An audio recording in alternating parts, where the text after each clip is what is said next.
जी होई प्यार और ये दिलवा में सपना दिलवा में सपना दिलवा में सपना चलना है हो प्यार पवन जी होई प्यार का हो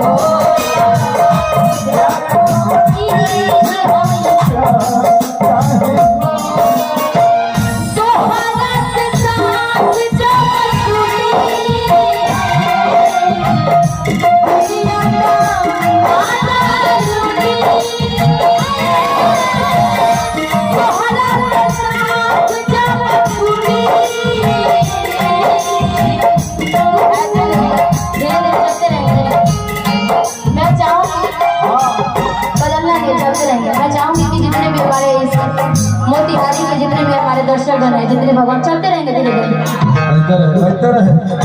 आप सभी का प्यार आशीर्वाद है कि यूट्यूब के माध्यम से जैसे जहाँ भी सोशल मीडिया के माध्यम से या सामने आते हो तो आप लोग इतना प्यार आशीर्वाद देते हैं।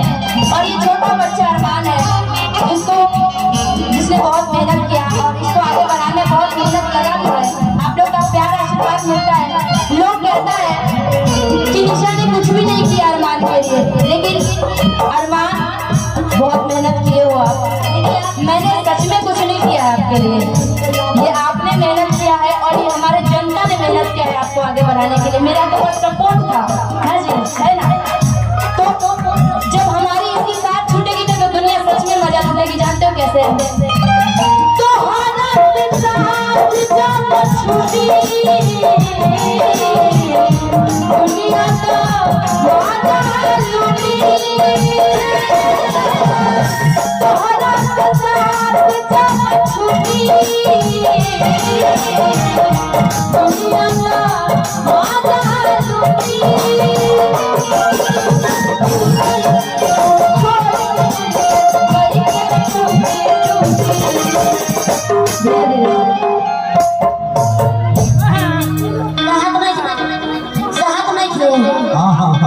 दुनिया वही लोग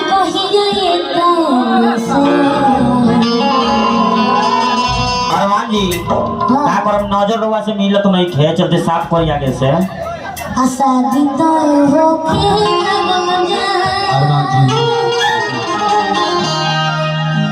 ये तोहरा से साथ जब छूटी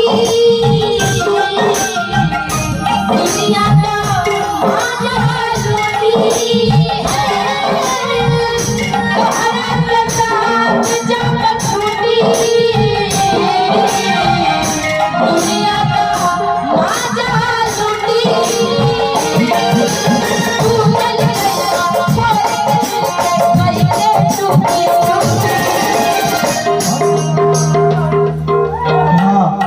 बहुत दूरी बात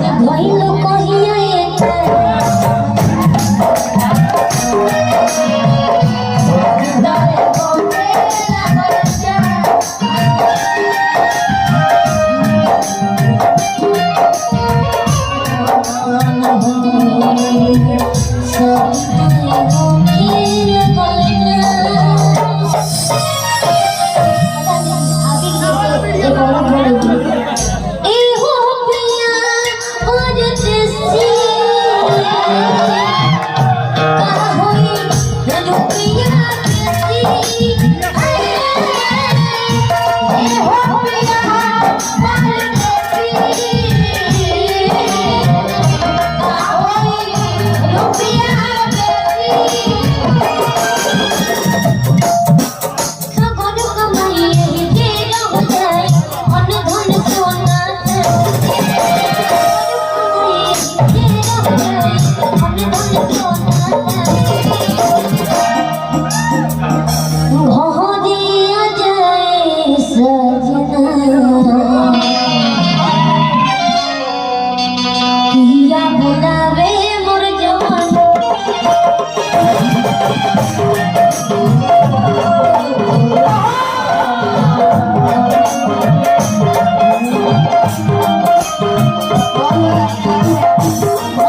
अच्छा थोड़ा हमारे थोड़ा सा दूरी जितने बना म्यूजिशियन कलाकार हैं उनको दिखाई देना चाहिए कलाकार क्या इशारा कर रहे हैं। अरमान जी, क्योंकि कलाकार के ही इशारे पे इसे बजाएं। अरमान जी, हेलो, पूरा मौत देखेगा, पूरा मौत बंद करवा दी।